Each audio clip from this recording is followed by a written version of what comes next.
Hello students, I am Neelima, faculty of General Studies from ESE Engineering Academy, and today I am here to discuss the ESE Prelims 2021 solutions for the current affairs. Well, I hope you all have done your exam well, and let's look at what kind of questions were asked and the solutions for it. Okay. The question paper I'm discussing is of set A. So the first question is question number 8, which is what are the objectives and functions of state financial corporations? So this question is typically an economy question. It talks about the financial institutions of the state. So what is the role, like for example, along with banks, we have certain other institutions which are in the state and they're called as state financial institutions. So the question that is asked is, what is the main function, or the main function is to provide non-term loans for the acquisition of land, building, plant, machinery and other movable assets to finance expansion, modernization and upgradation of technology in the existing units, to assist for the promotion of industry by the rural and urban artisans. And the fourth one is providing seed capital assistance under the scheme of Industrial Development Bank of India. So we are, what is the question? You have to select the correct code. What are the correct statements here? So if you look at the first one, the very objective of the state financial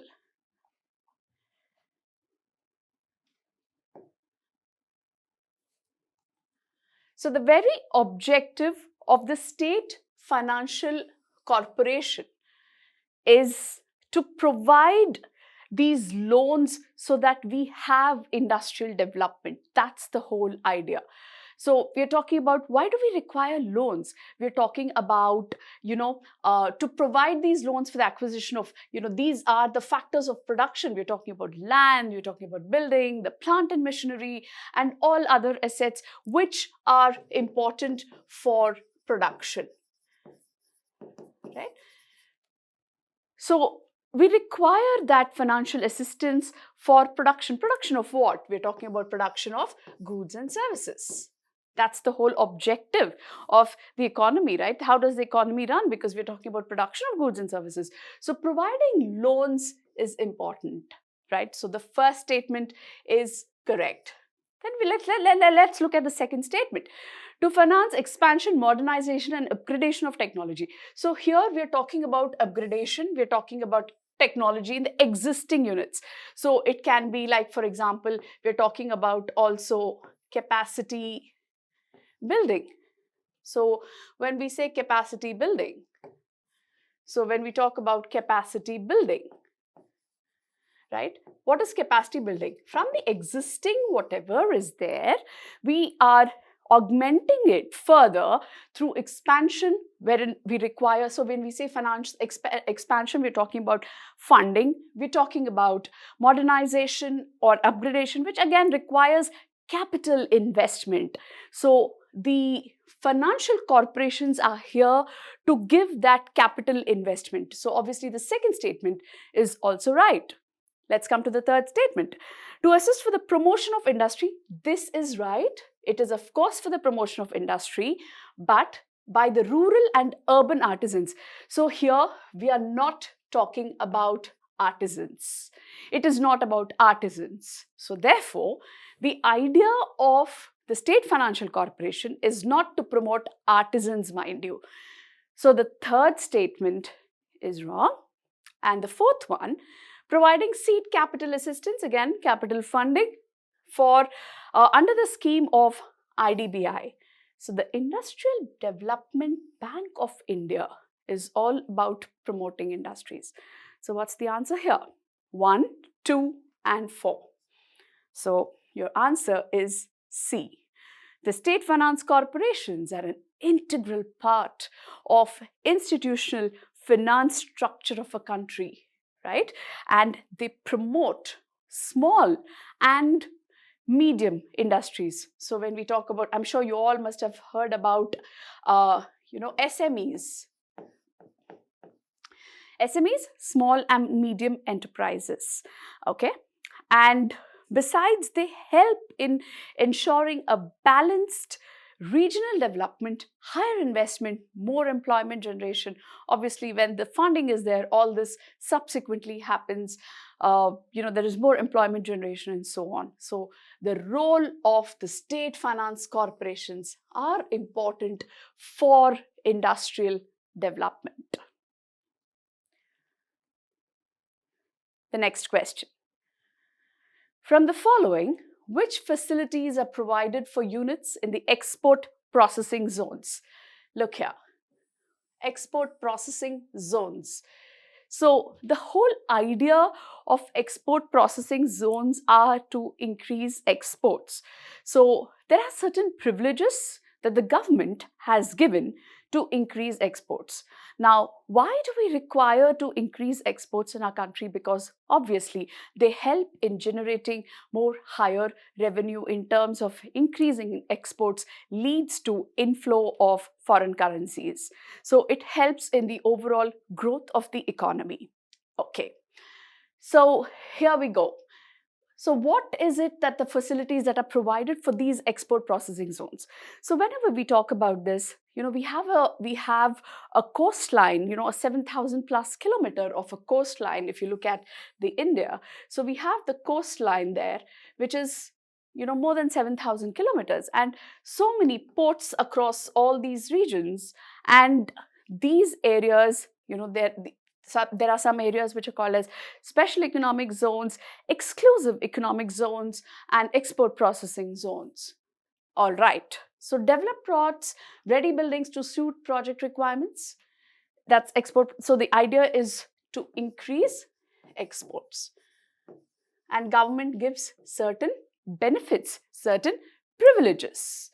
Second-hand capital goods allowed to be exported. So think about it. So when we talk about production, when we talk about export of goods and services, we do not have second-hand capital goods. Now, when we talk about goods, you have capital goods and consumer goods. What are capital goods? Goods which help in the production of other goods. For example, plant and machinery. So plant and machinery is a capital good which helps in the production of other goods, right? So therefore, when we talk about capital goods, second-hand capital goods, this we do not, because when we talk about exports, we are talking about primary goods and not second-hand goods. Then, foreign equity participation up to 100% permissible. So we are talking about FDI. We're talking about foreign direct investment. And assured power supply, preferential power connection. Of course, the government, as I said, gives a lot of privileges and a lot of benefits for the infrastructure that is required for increasing exports, right? So it is 1, 3, and 4. So that's the answer.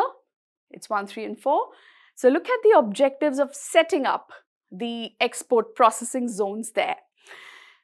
It's to generate economic development, it's to encourage FDIs, it's to channel the sources of foreign exchange within the system that's in a phased manner. You're talking about establishment and development of industrial enterprises within the set zones. So here you're talking about increasing, right, production there. Then we're talking about encourage and generate wider economic activities, more economic activities by increasing investments and so on. Then we talk about to channel the foreign exchange earnings. This is exactly, so we're talking about, we want to increase the foreign exchange, the forex reserves. Why? Increase in exports leads to increase in foreign exchange reserves, right? So basically the idea is when we increase production, that leads to increase in exports, and increase in exports will lead towards increase in exports, will lead towards increase in inflow of forex reserves, and it also leads towards increase in exports and all this, the net, it also leads towards increase in GDP. And overall, when you look at it, it increases economic growth. Right? So this is the whole idea. So therefore, these are certain features of why we require export processing zones. And of course, we are talking about world-class quality. So if I just have a link here. So let's look at, a visual representation of the export processing zones. I just have a link for you guys. Yeah. So this is export processing zones. Like, what is export processing zones? So we're talking about, the whole idea is to promote economic activity. So this is some theory. You could just go through that link. Well, if you look here, look at the map here. So these are all the very prominent export processing zones of India. So the prominent ones are Kandla, Gujarat. So we talk about here, you have Kandla. Then there is Maharashtra, there is Kerala, West Bengal. So a lot of coastal areas, if you see, all these which are highlighted, right? So it's all in these areas. So we're talking about Noida, Visakhapatnam, and again, Mumbai. So all these are the most important export processing zones of India. All right. So let's now look at the next question. So now that you know the answer, you know what are export processing zones, the objective of it. The 11th question of set A, Philip Kotler. Okay, before I start the question, well, this was actually a surprise to me, this question, because this is a marketing question, not really related to current issues, but then, this UPSC is always full of surprises. So, I'm not sure why they really asked this question. And for people or for students who was not able to answer this, I understand it's absolutely out of syllabus question. But then, remember, it's a competitive exam. And definitely, there are certain questions which are unexpected and really you don't have to worry about them, because no matter what you do, you won't be able to answer or cover all that part of the syllabus, because anything under the sun can be asked. So this was an exceptional question. So Philip Kotler argues the 4 Ps, which represent the seller's thinking more than the buyer's thinking, that can be translated into the 4 Cs. So they actually gave you the statement. Well, when we talk about the 4 Ps of marketing, these are the pillars of marketing. The very fundamental of the entire marketing rests on these principles. It rests on these principles. And the 4 Cs of marketing. So this is from a seller's perspective, and this is from the buyer's perspective. So let's see. And the question is simple. They're asking you to match which matches what. Like when we talk about product, it is related to what when it comes to a consumer. Okay. So let's look at that. So this, we call it as the marketing mix. So when we say product, we're talking, the product, about the product. How does the product fit into the C's, the 4 C's? So it is customer value. So it's not just about the product. What is the value the customer perceives in the product, right? That is important. So when we talk about the price, it's not just about the MRP or the price. We're talking about the value that the customer gets. So the cost includes not just the price, but the value in terms of the customer, spending time on it, or, coming to a shop to buy it, or so on. Everything put together is the cost. So when we say place, the physical purchase, let's say, where does the customer go and buy? Today, it is also in the online space. So we're talking about convenience. How does the customer perceive, the place where he's able to get that particular product? And promotion. So how is the seller promoting the product? So we're talking about proper communication. It can be online, it can be offline. Today we're talking about digital communication, we're talking about social media, we're talking about Instagram, Facebook promotion, and so on. So we're talking about how does the seller communicate to the customer. So promotion is related to communication. So the 4 P's and how they are related to 4 C's. So the answer is A, right? So you know now how is it related. So this is a pure marketing question. You know, students study this in an MBA. The next question, this is also related to management. A very, very popular, planning tool, the BCG, it's called as the BCG Matrix. So the Boston Consulting Group Matrix, this is a planning tool which enables industries, which enables the management to make decisions about production, about investment, about how they should go about it. So basically, the BCG Matrix is a very, very popular management tool which gives insights to the production, which gives insights to the industry, which gives insights to the producers.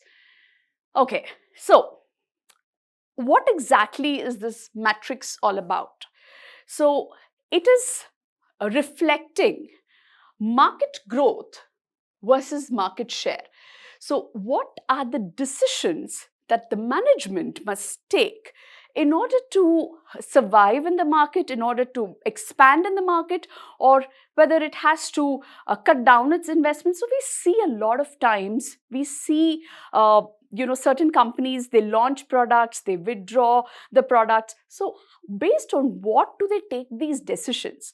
So this is one of the planning tools which helps the decision makers to decide whether they need to invest or they need to revoke a product and so on. Well, let's start with question marks. So this is the phase wherein we're talking about a high market growth rate and the company is having a relative market share, a low relative market share, which means this is the phase where the company can actually invest. It can put in money, it can invest, it can promote and so on.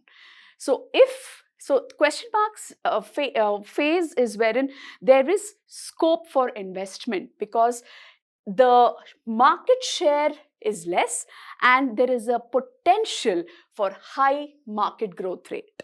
Got it? Let's move on to the next phase. This is the stars phase. So from the question mark, we move to the stars phase. So the stars phase is the phase where the company is seeing a high market growth rate and at the same time there is also a high relative market share. So from the phase, if you look at it, it is in the growth phase here. It is in the growth phase. So from the inception, we move towards the growth phase. And this is where the company is actually seeing growth. We come to the next one, which is cash cows. So cash cows is where you have achieved or it has come to a phase, the company has come to a phase wherein the market share is now high and relative. That's why you make money, cash cows. This is the phase where you maximize profits. And now there will be a dip in the growth rate because you've achieved that maturity phase. And the last phase is dogs. So when we say dogs, we are talking about the product or the company has reached a stage where again, so there is a fall. So it's like a curve, you grow. So let's say we're talking about growth and then there is decline. So when we talk about decline, this is the stage. So here is the stage where the company has to decide, there is no point in making any investments, whether it wants to roll back the product, whether it wants to launch a new product. This is the phase when it decides.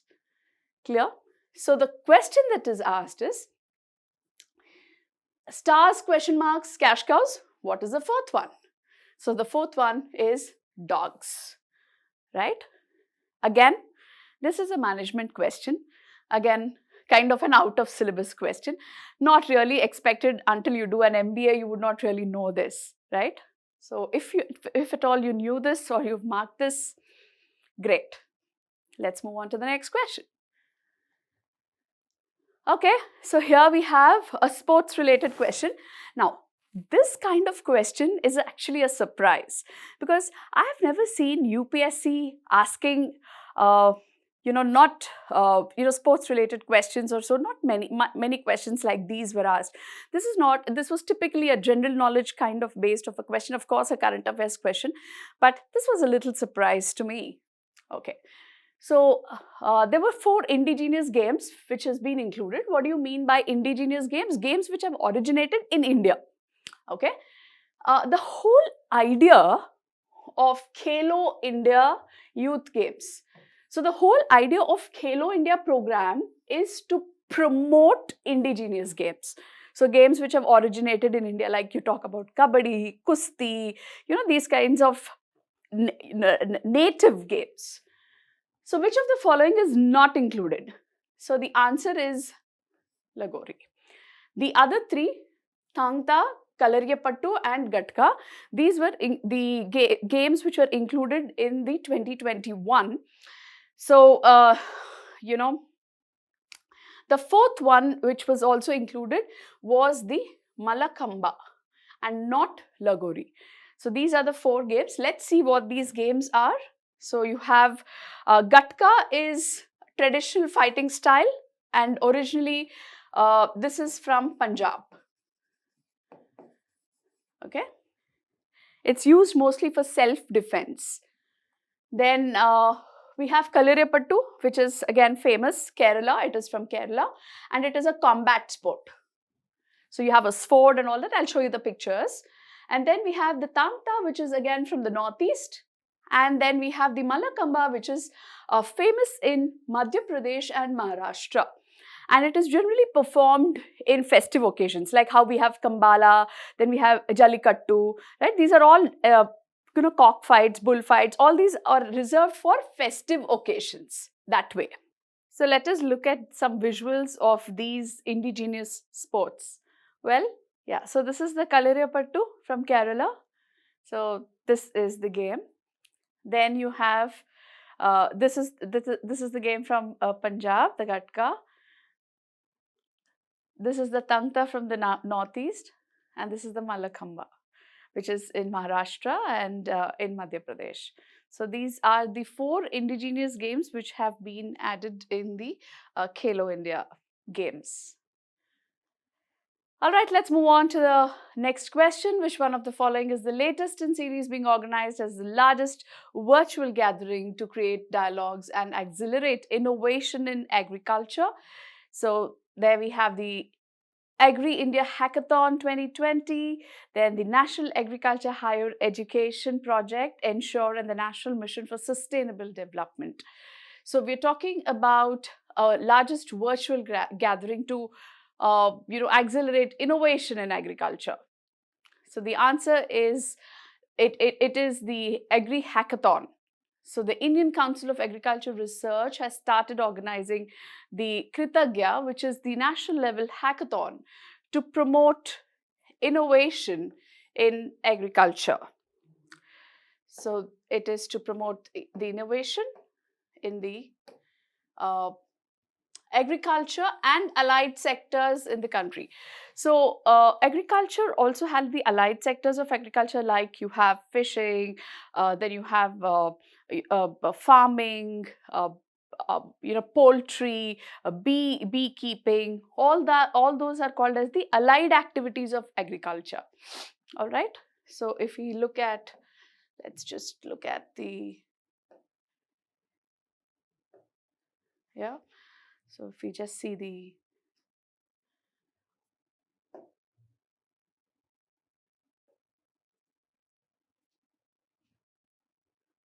yeah. So if you look at,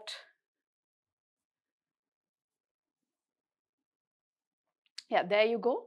So the Ministry of Agriculture and Farmers Welfare has actually, started this hackathon. So if you see the Agri Hackathon there.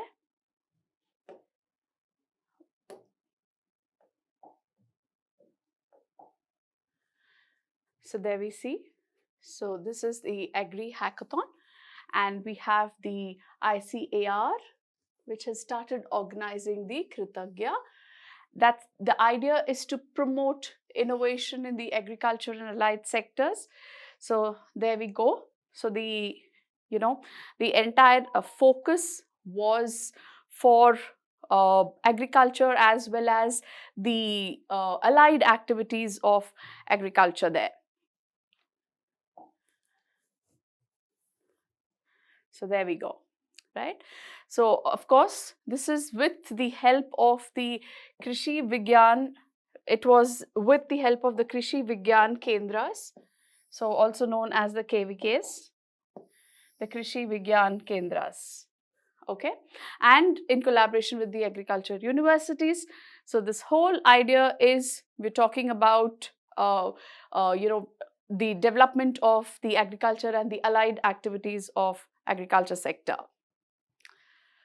All right, so that's about the hackathon, agriculture hackathon. Let's move on to the next question. Match the following. A typical question of UPSC where government schemes become important. Most of the times we always have a question in this area where we talk about the government schemes and what are they related to and so on. Here these schemes were state specific and we needed to match that. So let me just go through these schemes. Like for example, if you look at the West Bengal, they had launched this scheme wherein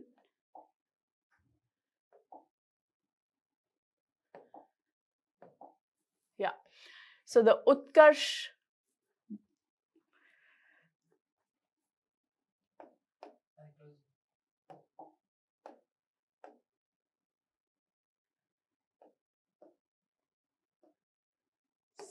okay.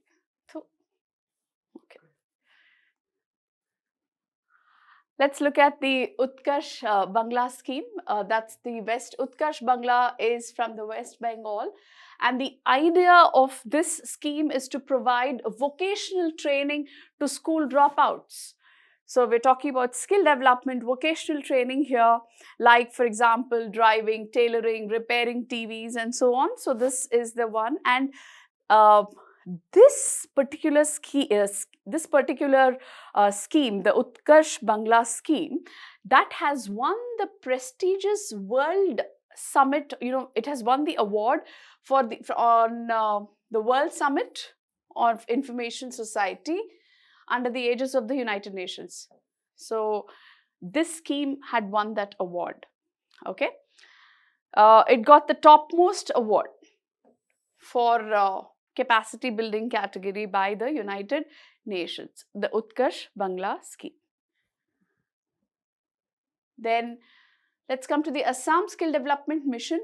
And again, here we are talking about skilling, employment and entrepreneurship with the aim to provide quality skill training to the youth, leading to meaningful employment. So skill development for employment is what we're talking about. Then Surya scheme, again skill development, and that is for Haryana. And then we have the scheme in Rajasthan, which we talk about, again skill development. So all these schemes were related to skill development, the employment linked skill training program. So this related to Rajasthan. Utkarsh Bangla is related to West Bengal, placement linked skill training program. Then Surya is for Haryana there, and this was employment linked skill training program for Rajasthan and placement linked skill training program. So this was here and this was here. So the answer is C. Okay. Let's move on to the next question. With a view to encourage and promote Indian artisans and their handicraft, Hunar Haat.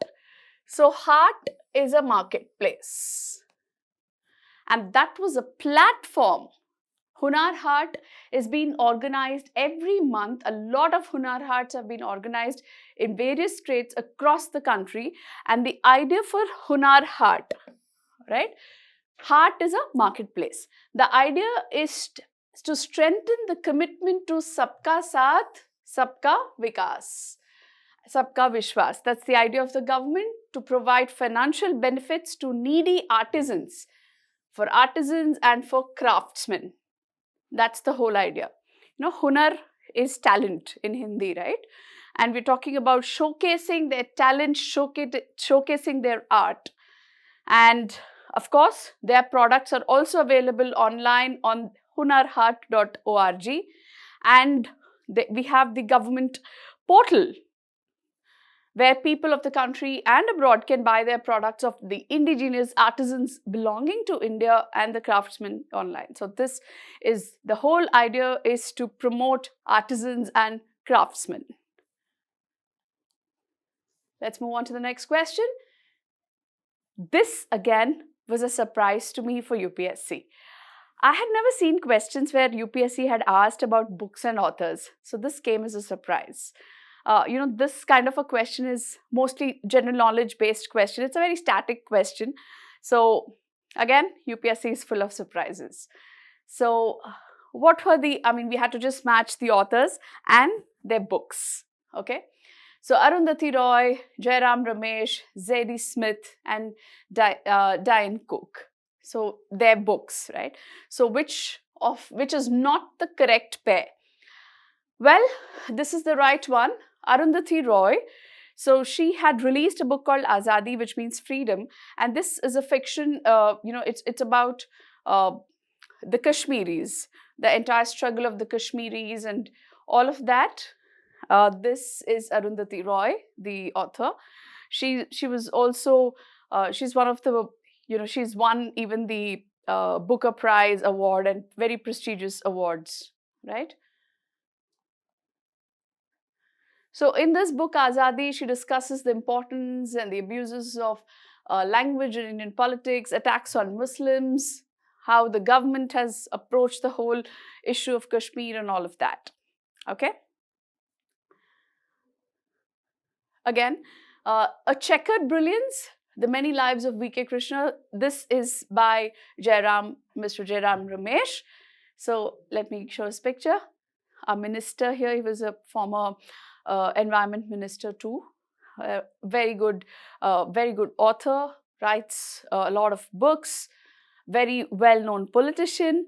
So this is a biography of one of India's most controversial and consequential public figure, Mr. V.K. Krishna, right? So he was supposed to be Jawaharlal Nehru's confidant and soulmate, and there was a lot of controversies of how this entire administration of Nehru and Menon took place. And of course, he was a global star at the United Nations, and then later on he had to resign as the defense minister when India and China had a war in 1962. So basically, there's a biography of Mr. V.K. Krishna Menon, the late V.K. Krishna Menon. Okay, then we have the next one, Zadie Smith. So she was again, her book was a very well-known one, and this was after the murder of George Floyd. She had written essays and discussed topics. So this is Zadie Smith. She's the author. And the last book, One Arranged Murder.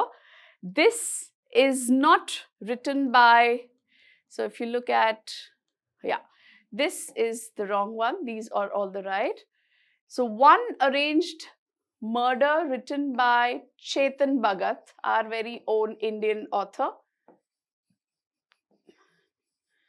That's written by Chetan Bhagat. So I didn't put the picture of Chetan Bhagat because I'm sure you all know this guy, right? So that was the 9th novel and the 12th book overall written by Chetan Bhagat. It was a sequel to The Girl in Room 105. Well,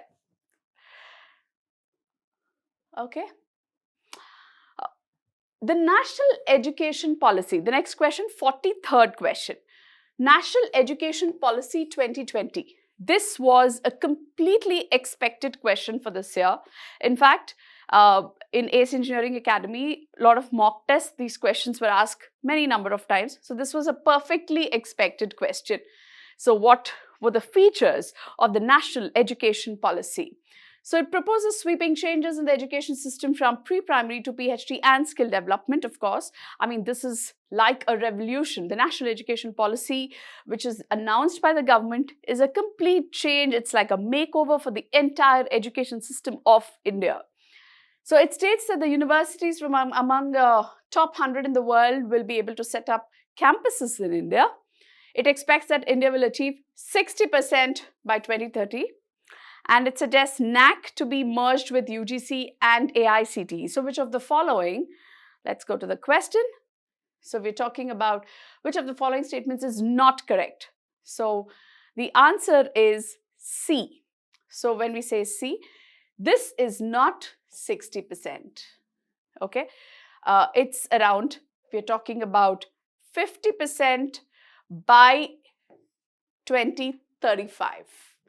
Okay, the other statements are right, and it also emphasizes gender inclusion fund, special education zones for disadvantaged regions and group. So basically, we're talking about, inclusion, social inclusion. We're talking about including everybody from the society and so on, right? Let's move on to the next question, the 44th question from set A. The National Institutional Ranking Framework 2020, which of the institutes has won the overall top ranking? It's IIT Madras.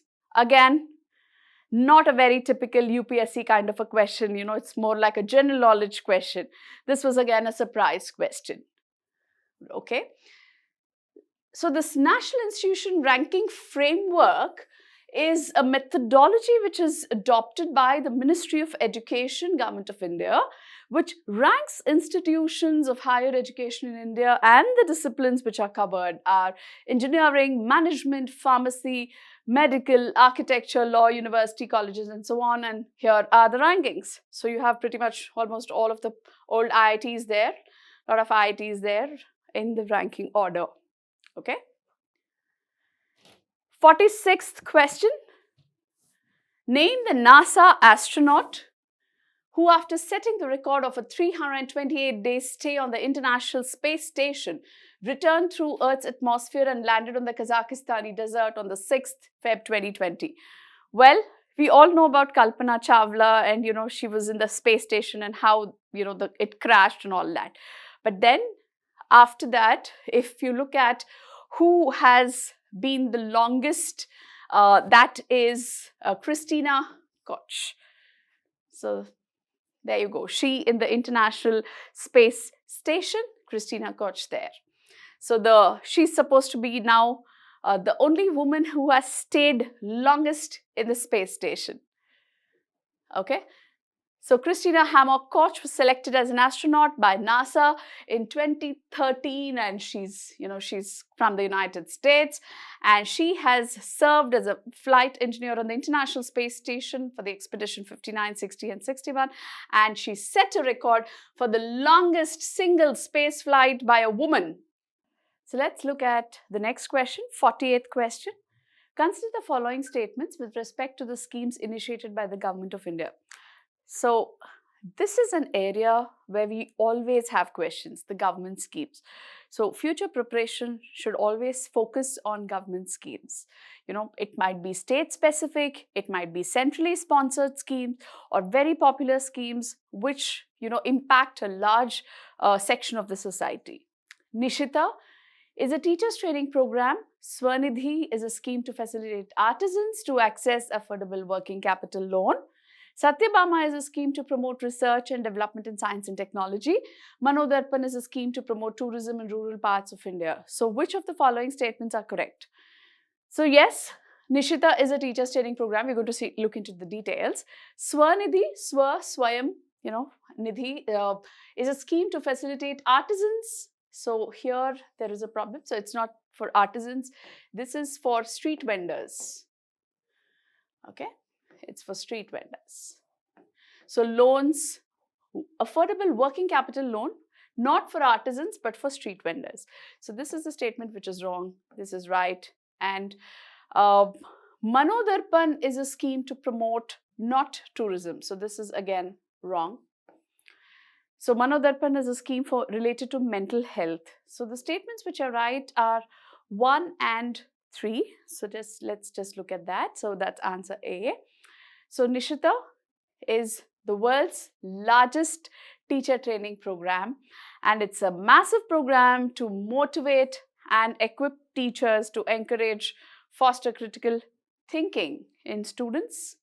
Swanidhi is for the street vendors, as I was telling, the Atmanirbhar, under the Atmanirbhar Nidhi program. Last year after the COVID, the Atmanirbhar program, the Self-Reliant India program was announced by the government. It is not just for extending loans, but also for their holistic development and economic upliftment. So that is for their overall development and economic upliftment. 10,000 rupees of loan to be given to them so that, they can just move on with their business, because these street vendors, they do not get loans or formal loans from banks and so on, because, they can't afford collaterals and so on. So the government had given this so that they could keep their life moving on in the pandemic situation. Okay.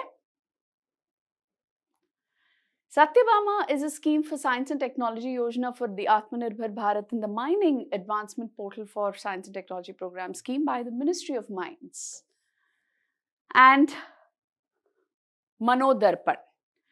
Manodarpan is an initiative under the Atmanirbhar Bharat Abhiyan, which provides psychological support to students, family members, and teachers for their mental health and well-being during the times of the pandemic. So this initiative is during the COVID period, giving support to mental health, because today I think the stigma around mental health is reduced. There's a lot of awareness which is created. There is a lot of awareness which the government is promoting, so that, because we recognize that mental health is equally important as physical health. So this a very good initiative launched by the Human Resources Development. Let's move on to the next question, the 49th question. Which iconic figure set a Guinness World Record in 2020 for receiving 1 million followers for debut on Instagram in just 4 hours and 44 minutes? Again, this is not a typical UPSC question. This is more like an entertainment kind of a question, right? I've never seen UPSC asking these kind of questions, but again, it's full of surprises. So the answer is David Attenborough. So David Frederick Attenborough is an English broadcaster, very famous English broadcaster. I can show you his picture. This is David Attenborough. So he is a presenter, an environmental,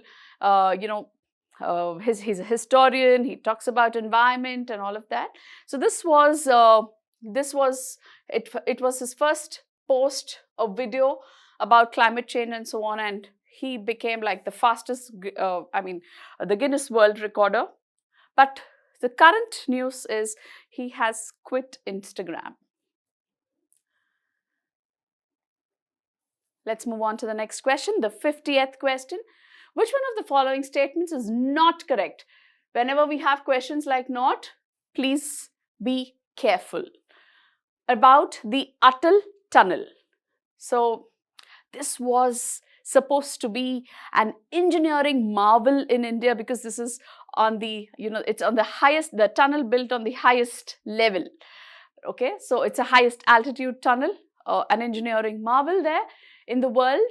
It was inaugurated on October 2020 in the Rohtang area. It connects Manali to Lahore Spiti Valley. It is capable of handling 5,000 cars and 2,500 trucks per day with a maximum speed of 80 kilometers per hour.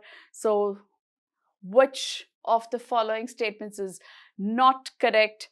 And all these three are correct because it's the highest in the highest tunnel or highest altitude tunnel and so on. So the Prime Minister had inaugurated this, and it also has a very strategic significance because it reduces the travel time of close to around Shimla and these areas around 4 or 5 hours. It reduces the time. So this is the world's highest tunnel. So the facts about this engineering marvel is it connects Manali to Lahore Spiti Valley throughout the year, and because of the high altitude, you always have this, there is snow and all of that. So throughout the year, there is the connection there. It's a 9.02 kilometer long tunnel. Then it is a horseshoe-shaped tunnel, and a single tube double lane tunnel with a roadway of 8 meters. It has been designed for traffic density of 3,000 cars per day and 1,500 trucks with a maximum speed of, so it's 1,500 trucks and maximum speed of 80 kilometers per hour. So this is how it looks like. The shape, it's a horseshoe shaped tunnel. So you have there 2 tunnels there, right? So here if you look at, this is the wrong statement, okay? So you have, it is 1,500 trucks and 3,000 cars. Next question, 51st question. Who received the prestigious Nobel Prize for the year 2020? Again, I've not seen UPSC asking questions on awards and prizes and so on. So this was again a surprise to me. Well, again, but these are international awards and they're important. A lot of exams ask these questions, but UPSC, I've never generally seen them asking this question. But since this is current affairs, it's important. So if you look at Nobel Prizes, you have certain categories like literature, medicine, and so on. But for mathematics, we do not have a Nobel Prize. So the equivalent of Nobel for mathematics is a Bell. Okay. Of course, we also have another award for mathematics, which is called as Fields Medal. But that is specifically for youngsters below 35 years of age and so on. So that's and it's given once in 4 years and all that. But this Nobel is given every year and it is given for maths. So these gentlemen have received it. It's Hillel Furstenberg and Gregory Margulis. So these are the gentlemen who have received the Nobel Prize for the year 2020. Okay, so the Nobel Prize recognizes outstanding scientific work in the field of mathematics. So this is the equivalent of Nobel. Okay. Let's move on to the next question, the 52nd question. Select the incorrect pair of the 2020 Nobel Prize winners. So this year, we also had the Nobel Prize winners as the question. So the answer is incorrect pair is Harvey J. Alter for economic sciences. So there is the whole list here of all the Nobel laureates and which field. So as you can see here, you have medicine, physics, chemistry, literature, peace, and economic sciences. So there's no maths for the Nobel Prizes. And these are the gentlemen and women who have received the Nobel laureates and their contribution. Okay. Again, this is not a standard UPSC question on prizes, but we got there. I've never seen them asking such kind of questions in the ESE exam. The last question in current affairs, the 97th question, which was an assertion reasoning question. So issue of shares is the most common method, especially to raise long-term funds. So when we talk about this statement, issue of shares, what is a share? It is a unit of investment. Why do people invest in shares? Because, when we invest, we want returns. Okay? And if you look at two perspectives, one is the capital raiser and the other is the investor. Why are shares issued in the first place? Because we want to, or the investors, or the capital raisers want to raise long-term funds for their business. And the investors invest because they are able to, if the company does well with the investment and, they're able to run the company well, they are able to get profits, and it's a win-win situation for both the investor and the capital raiser. So who is the capital raiser? The companies. Who is the investor? Everybody, individuals and companies and government, everybody. So it's a win-win situation for both. So the first statement is right. Second statement, the equity shareholders, equities are the name for shares is equities, are residual owners who have restricted claim on income as dividends. So what are dividends? Dividends are profits which the company makes and it divides it amongst its shareholders. So there is a restricted claim. Let's say, for example, the company has made huge profits, let's say 100%, 200% profits. It is not necessary that this percentage of profits has to be given to all the shareholders. No. The company decides what is the percentage of profits it wants to give to its shareholders as dividends. So there is a restricted claim for the dividends, right? So therefore, the second statement is also right. So in assertion reasoning, the answer is B because both the statements are right, but statement number 2 is not the correct explanation for statement number 1. However, both are right. So the answer is B. Thank you so much for listening to all the solutions. I hope this has been useful to you. Please do prepare well for your exams and all the very best for your future endeavors. Thank you.